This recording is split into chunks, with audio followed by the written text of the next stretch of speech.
The obsidian hall of Nyx's spire was a cavern carved from black marble and suffused with the faint shimmer of hollow emitters. Air recycled 1,000 times pressed down with its chemical sharpness, mingling with the greed that hung on every whisper. Syndicate lords with gemmed epaulets leaned close to whisper into the ears of merchant kings whose tailored jackets cost more than a mining moon. Predators, every last one, gathered for the same reason, the final auction of the night, the crown jewel of cruelty. The Xyloian auctioneer, all 6 limbs wrapped in silks that shimmered like oil on water, preened at the podium. His smile stretched too wide across his narrow face as his amplified voice purred, "And now, the lot you have all been waiting for. A prize unmatched in beauty and battle. The Berserker Princess." The center of the stage shimmered with pale blue light as containment field solidified. Inside stood Selene, the disgraced heir of Kaelan bloodline, her form encased in cold radiance.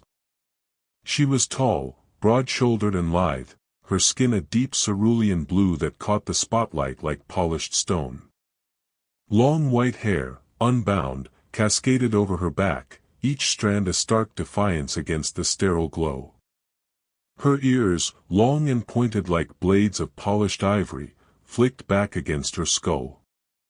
And her eyes, silver pools with faint rings of gold, scanned the predators in the audience with nothing but loathing.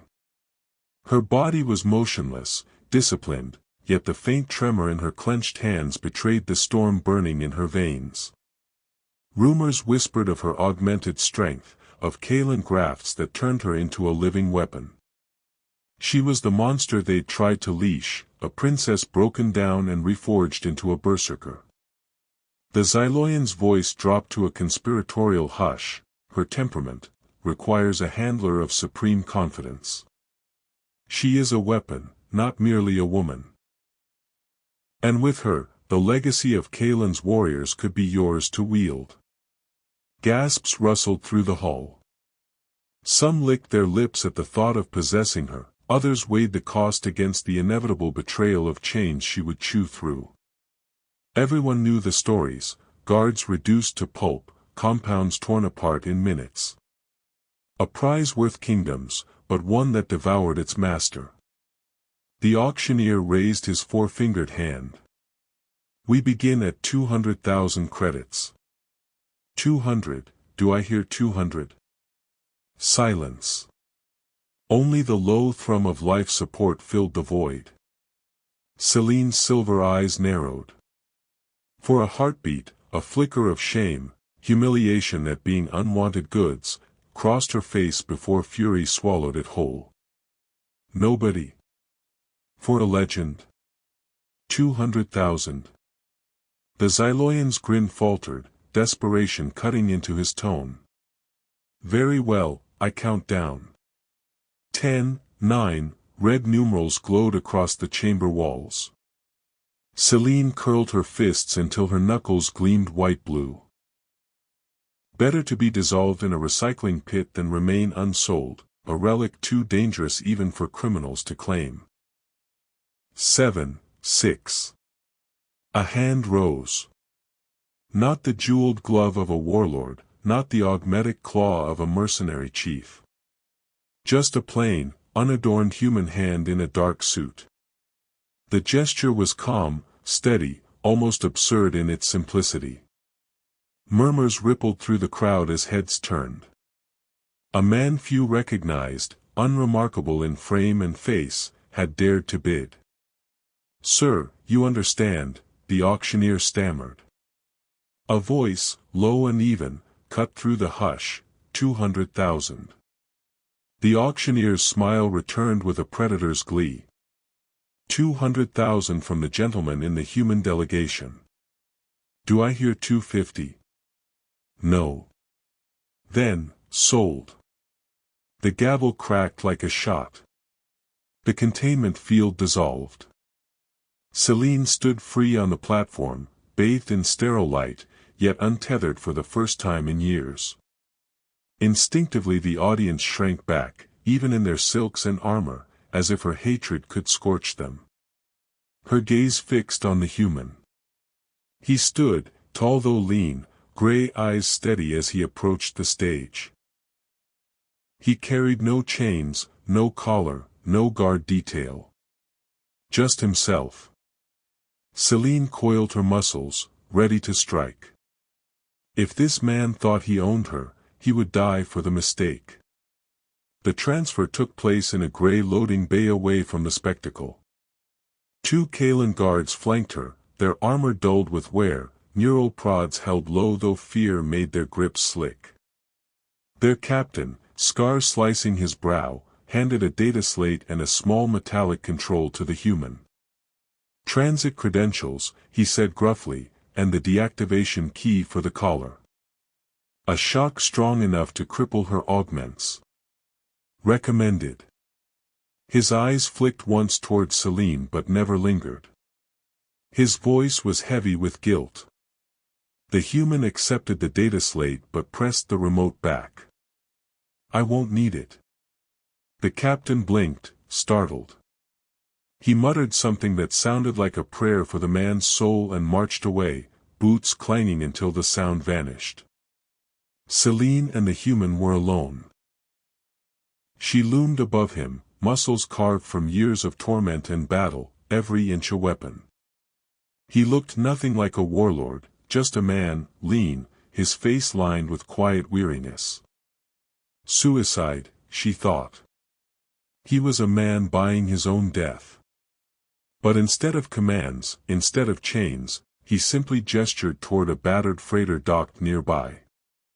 Its hull was scarred, patched with mismatched alloys. A relic, barely space-worthy. Its name was stenciled in faded white letters, Eidolon. "This way, please," he said. The word struck her like a blow. Please. No captor had ever spoken to her so. Courtesy was for equals. She followed, steps deliberate, ready to spring at the first sign of betrayal. The ramp lowered with a sigh of hydraulics, revealing an interior that was clean, functional, but unadorned. No chains, no cages. Just a ship meant to move quietly through forgotten lanes. He led her down a narrow corridor to a cabin larger than she expected. A recessed bunk, a fresher unit, a small desk. Spartan, but not cruel. "There's no lock on the outside," he said, opening the hatch. "You can seal it from within. The galley's down the hall. Use it when you wish. My only requests, stay clear of the cockpit, and don't damage essential systems. Otherwise, you're free to move." He met her eyes, gray into silver gold. No lust. No fear. No triumph of ownership. Just a quiet watchfulness. "I know you have no reason to trust me. I'm not asking you to. Just rest." He left, footsteps retreating down the hall. The hatch slid shut, leaving her in silence. Celine stood rigid. This was wrong. Too easy. Kindness was another chain, more insidious than steel. She would not fall for it. She would not move from this spot. She would watch, she would wait, and when he revealed his trap, she would break him. The first cycle passed. She did not sleep, did not eat, did not use the fresher. She listened for locks, for gas hissing through vents, for guards that never came. Only the hum of engines and the click of cooling metal. On the second cycle, footsteps approached her door. A soft metallic clink, then retreat. She waited an hour before opening it. A tray lay on the floor, water bulb, nutrient paste block. Her lip curled. A bribe. A trick. She kicked it down the hall where it clattered against the bulkhead, then slammed the door. Elsewhere in the ship, the man, Kalan, he had been called in the transfer, retrieved the spilled tray without complaint. He cleaned the scuff on the floor and returned to his seat, expression unchanged. It became routine. 3 times a cycle, he left food. 3 times a cycle, she rejected it. He never reproached her. Sometimes he spoke through the door, voice low and calm, telling stories, about nebulae they passed, about rivers on Earth where he learned to fish. Not threats. Not orders. Just words. Too human. Too dangerous. By the 7th cycle, hunger gnawed at her augmented body, burning sharp in her belly, shaking her limbs with weakness. That night, when silence wrapped the ship, she opened the door. The tray waited. She seized it like stolen contraband, retreated inside, and devoured everything in seconds. Shame burned hotter than hunger, but so too did an unwelcome flicker of warmth. Kalen said nothing. He did not gloat. He simply continued his patient siege. And for the first time in years, Celine realized she had not been defeated by force, but worn down by persistence. It unsettled her more than chains ever could. The cabin of the Eidolon was quiet, but the silence was no longer her shield. Hunger had forced Celine to bend, and bending was a wound she could not ignore. Every instinct screamed that she should lash out, reclaim her dignity with violence. Yet she remained seated on the bunk, her long white hair spilling forward like a curtain as she listened to the hum of the ship. Kalen did not push her. He left the trays at the door, retrieved the discarded ones, spoke at times when she thought he had forgotten she existed. His words floated like fragments of another world, the glow of the Cygnus Nebula, the rivers of Earth, the scent of pine forests she had never known. Stories, ordinary and fragile, each one like a pebble dropped into the black ocean of her rage. Celine despised how they lingered in her head. She had no use for rivers or forests. She was forged in laboratories, sharpened into a weapon. Yet when she lay stiff-backed on the bunk, those images crept into her mind unbidden, smothering memories of metal restraints and chemical fire. The 8th cycle brought a shift. Instead of leaving the tray outside, Kalen knocked lightly. "It's here," he said, his voice calm as ever. He did not wait for an answer. He simply placed it down and walked away. Celine's ears twitched, sharp and pointed, catching the honesty in his footsteps.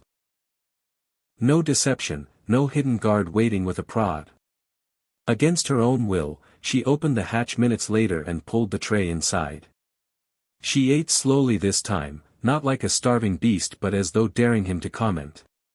He didn't. The quiet acceptance was worse than mockery. Her body began to soften into routine. She no longer smashed the trays. She left them untouched until she was alone, then consumed them with quiet intensity. Kalen never said a word about it. But her mind was not so easily tamed. At night, dreams clawed at her, dragging her back into the white-lit hell of the Chimera project. She would wake with her blue skin slick with sweat, her silver eyes glowing faint in the darkness, every nerve screaming phantom fire. One night the storm inside her broke. She awoke roaring, the walls closing in like the laboratory's steel. She struck the cabin bulkhead again and again until the alloy dented beneath her fists. Sirens wailed, red light strobing. When the door slid open, Kalen stood there, unarmed, fatigue pants clinging to his lean frame, his hands open at his sides. Her vision burned crimson. He was a silhouette, a ghost of the men who had injected her veins with rage. She snarled, teeth bared, every line of her body a predator's coil. "Celine," he said, steady and calm. "It's not real. You're on the Eidolon. You're safe." Safe. The word was meaningless. She lunged, claws ready. He didn't dodge. He moved with her, redirecting her momentum so the charge became a glancing blow. His hand gripped her shoulder, not harsh, not controlling, but firm, grounding. "Listen to my voice," he commanded. "Only my voice." His calm cut through the storm like a blade. For the first time she noticed something, the faint glow under her temples, geometric circuitry pulsing green beneath her translucent skin. The Chimera lace. Her curse. She faltered, breath catching. The haze broke. She collapsed against the far wall, arms wrapped around herself, shivering as alarms cut off. Kalen knelt a few steps away, giving her space. Then he said words that shattered her world, the Chimera Project. Stage 7 neural lace. What did they do to you? Her head snapped up, eyes wide with terror. No one outside the Black Archives knew that name. No one. How? Her voice cracked. How do you know that name? Kalen's gray eyes carried a weight that made her stomach twist. Because I was there. Not as a scientist. Not as a torturer. I was the medic they called when experiments went wrong. When they needed someone to stitch the survivors back together. His confession dropped into the silence like stone into deep water. Celine surged to her feet, betrayal lending her strength. Liar. You're one of them. I was, he admitted. His voice never wavered. Alliance Medical Division, assigned to Black Site Xylo, 7. My job was cleanup. When a subject broke, we were ordered to stabilize them, or end them. The clinical detachment of his words made her sick. Every syllable reeked of her captors. She advanced, towering over him. And what was I? A failure? A success? A monster you all whispered about? You were a ghost story, he said softly. We heard rumors of a Kalen princess who survived what no one else could. They moved you before my unit ever saw you. You were proof the project could work. He pulled at the collar of his shirt, revealing scar tissue that marred his shoulder in a lattice of burns. This is what I got for refusing an order. A boy, catatonic from lace overload, they told me to end him. I tried to smuggle him out instead. I failed. They made an example of me. I deserted. Celine's breath caught. The scars were raw proof, more damning than words. She wanted to hate him, to crush his skull for daring to stand before her. But what she saw in his eyes was not pride, not cruelty. It was the same shame that burned in her whenever she faced her reflection.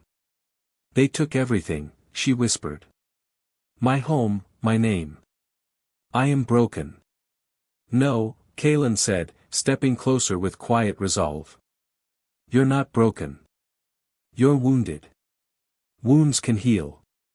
His words planted a seed she did not want. But for the first time in years, she let the possibility flicker. In the cycles that followed, their silence became fragile peace. Celine drifted out of her cabin, sitting in the galley with a mug of broth while Kalen worked on maintenance. She no longer recoiled from his presence. Her replies to his questions, once silence, became single words.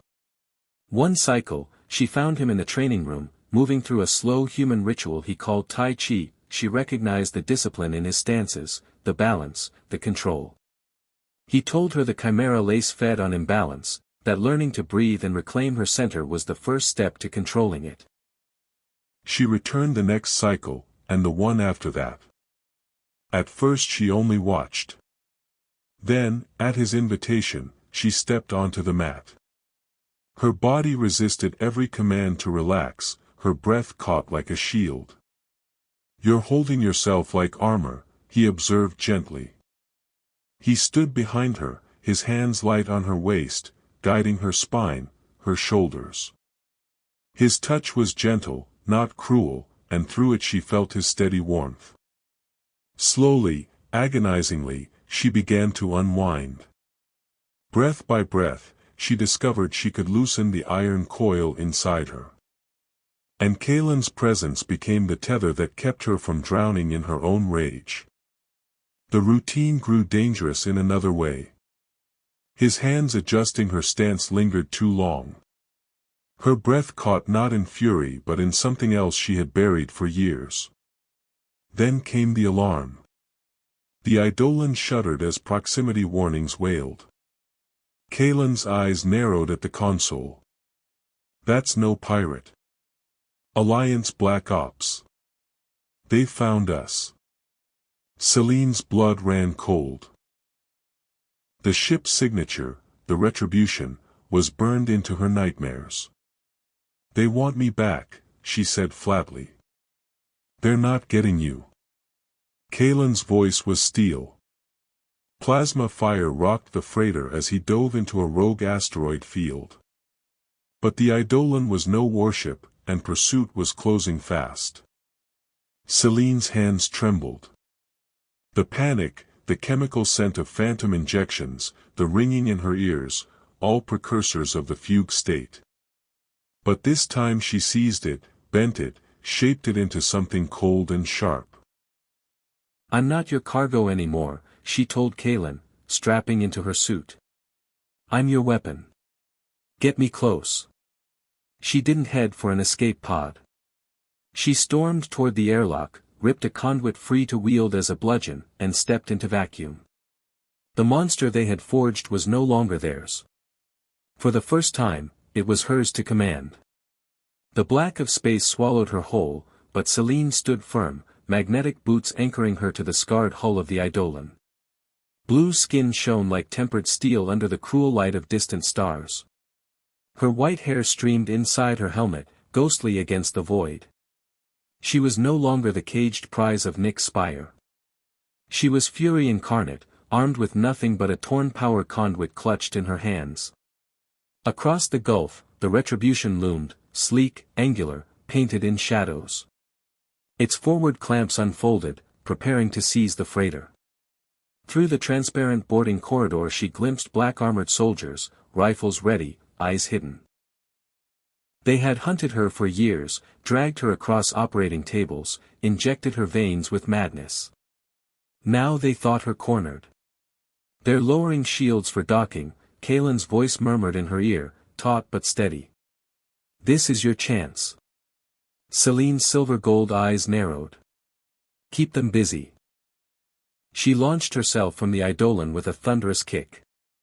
The stars wheeled, and then her boots slammed against the Retribution's hull with a metallic boom. She crouched low, gripping the conduit like a warhammer. Beneath her, the boarding ramp extended, soldiers readying to storm Kalen's ship. Not this time. With every ounce of augmented strength, Celine brought the conduit down on the ramp hinge. Sparks burst like dying stars. She struck again and again until the alloy screeched and tore. The ramp sagged, broken, the soldiers inside thrown into chaos. "Ramp disabled." Kalen shouted. His disbelief carried a tinge of triumph. "Celine, they're targeting you with point defenses. Move, port side engine housing." Thin lances of laser fire cut through the void around her, searing beams tracing her silhouette. She sprinted across the warship's spine, faster than their systems could track. Her elven ears rang with the hiss of vaporizing metal as she ran.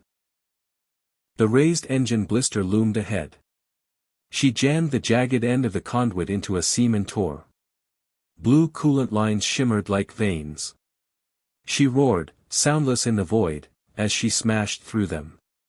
Cryogenic fluid erupted, freezing sections of the hull in instant frost. The Retribution shuddered, alarms flashing across its surface. "Direct hit." Kalen cried. "Engines critical, Celine, get back now." The Eidolon swooped in, battered but defiant. Celine timed her leap with its pass, launching herself across the void once more. She landed hard against the freighter's skin, boots locking, arms trembling with the drain of battle. She stumbled into the airlock, sealing it just as Kalen tore them away from the crippled warship. Her helmet retracted as atmosphere flooded back. She collapsed to her knees, lungs heaving, blue skin slick with sweat. The conduit clanged to the floor, bent and useless.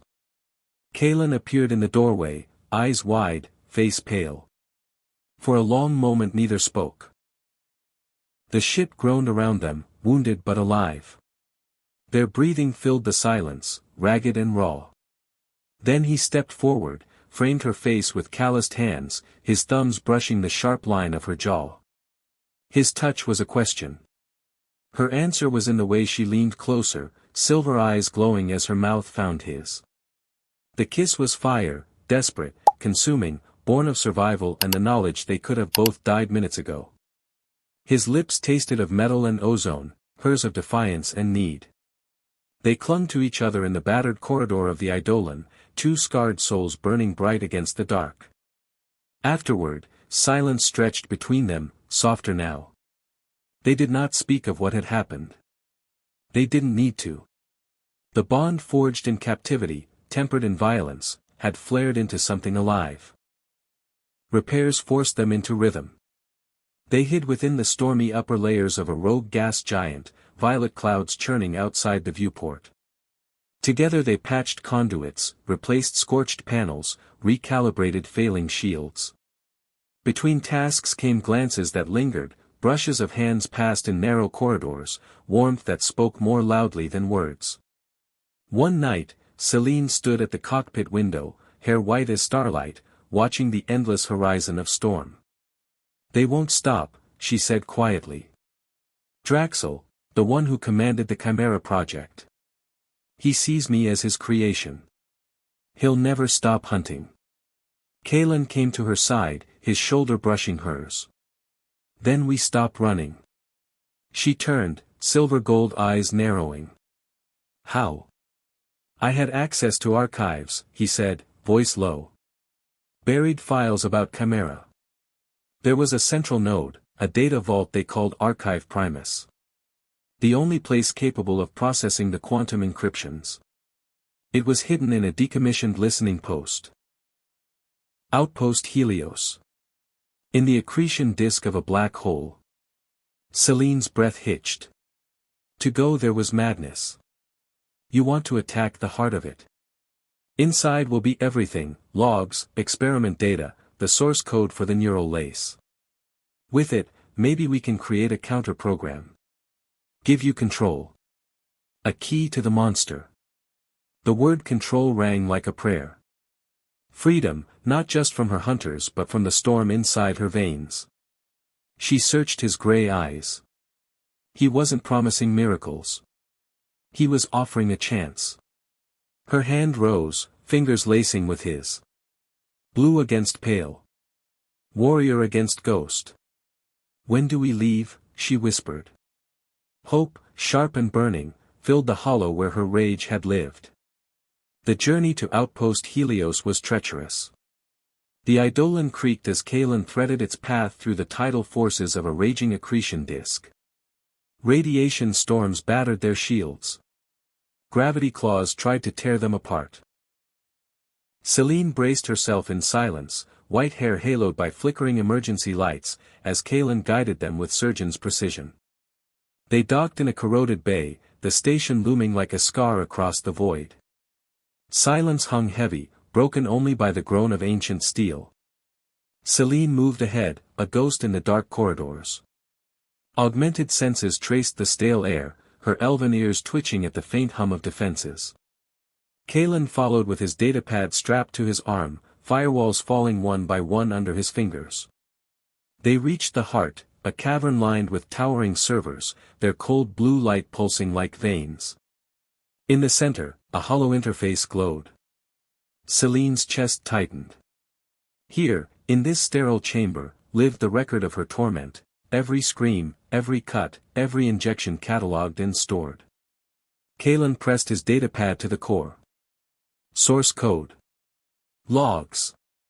Draxel's files. It's all here. Downloading. The bar crept forward. 20%. 30. 50. Then the alarm screamed, piercing and sharp.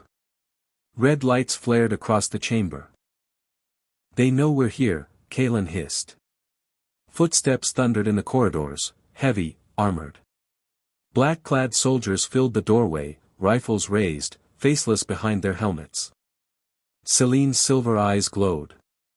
She tightened her grip on the conduit she'd carried, her lips peeling back in a snarl. "Finish the download," she said. Her voice was cold steel. "I'll handle them." And she charged. The black-armored soldiers surged into the archive chamber, rifles crackling with plasma fire. Their weapons spat bolts of white heat that tore through the sterile blue glow of the server stacks. But Celine was already moving. She was a streak of blue and white, her body a blur of augmented speed and disciplined fury. Plasma bolts missed by inches, striking only the echoes of where she had been. She slammed the jagged conduit into the first soldier's chest plate, the impact throwing him backward into his comrades like a falling pillar. The others tried to regroup, rifles rising, but Celine was among them before they could recalibrate. Her pointed ears twitched, catching the faint hiss of servos in their armor. She ducked under one swing, drove her elbow into another's helmet, and ripped the rifle from his hands. Spinning, she fired in a controlled burst, each shot precise, dropping soldiers one after another. The rifle whined empty, and she hurled it into the last attacker with bone-shattering force. Download complete. Kalen shouted, ripping the datapad free from the core. His gray eyes flicked to her, sweat plastering white strands of hair against her cerulean skin, silver eyes blazing. She stood over the wreckage of the squad, chest heaving, weapon raised like a banner. Then let's move. They sprinted together through the station's decaying corridors. More soldiers spilled from side passages, but Celine carved through them with the ferocity of a storm, while Kalen's pistol laid down cover fire, each shot buying them seconds. Their path became a dance, his tactics guiding her fury shielding his precision. The Eidolon's landing bay loomed ahead, but alarms shrieked louder now. Reinforcements thundered behind them.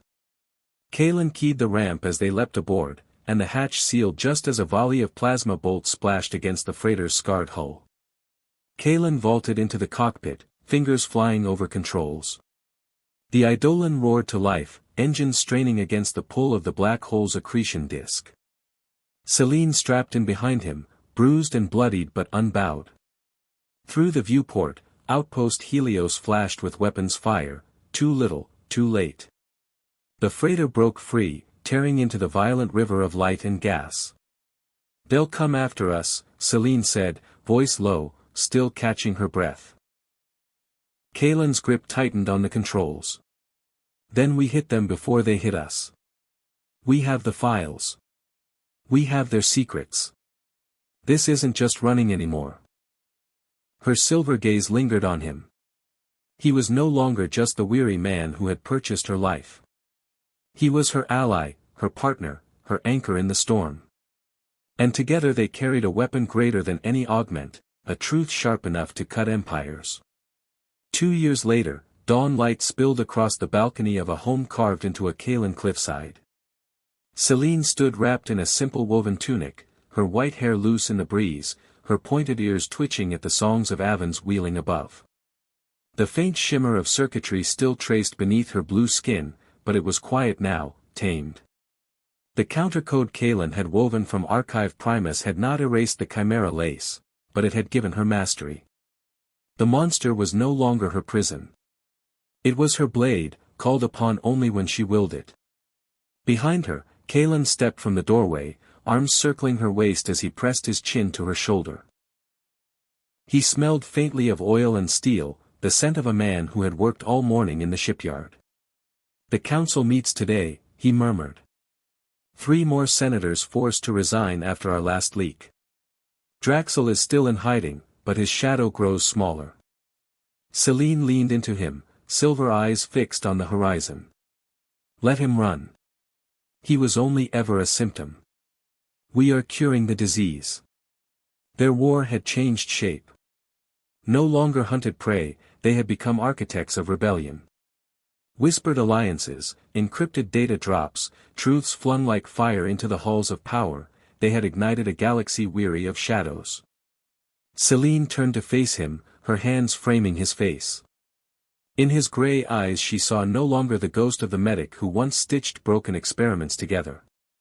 She saw the man who had chosen to stand with her, who had carried her out of fire into the dawn. "And we are winning," she said softly. Kalen smiled, lines of weariness replaced with quiet strength. "We are." Their kiss was tender this time, not born of desperation but of peace earned through blood and truth. It spoke of shared mournings, of battles survived, of futures chosen. They were no longer the Berserker princess and the haunted medic. They were Selene and Kalen. Survivors. Partners. Lovers. Rebels. And the galaxy would never cage them again. And that, my friends, is how the Berserker princess, reborn as Selene of the Kalen, tore free from her chains and turned her curse into her greatest weapon. From a sold prize on Nyx's spire, to the fury that crippled the Retribution, to the daring infiltration of Outpost Helios, her journey was more than survival. It was reclamation. Kalen wasn't the savior she expected. He wasn't a warlord or a conqueror. He was a man scarred by the same machine that scarred her, and together they found something no experiment could design: trust. That trust grew into fire, and that fire burned through the darkest corners of the galaxy. The Chimera Project thought it could shape monsters. Instead, it created rebels. It created Selene, the warrior who learned that the monster inside her could be tamed. It created Kalen, the medic who turned his shame into rebellion.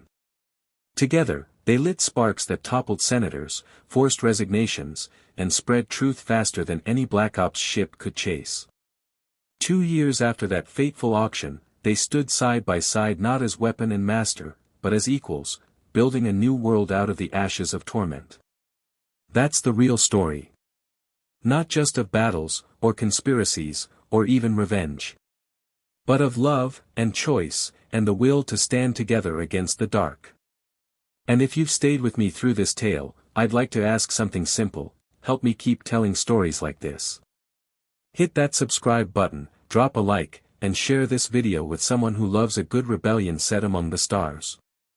Every little bit keeps this channel alive. And lets me bring you more sagas of courage, survival, and hope. So until next time, keep your eyes on the stars, and never stop fighting the shadows.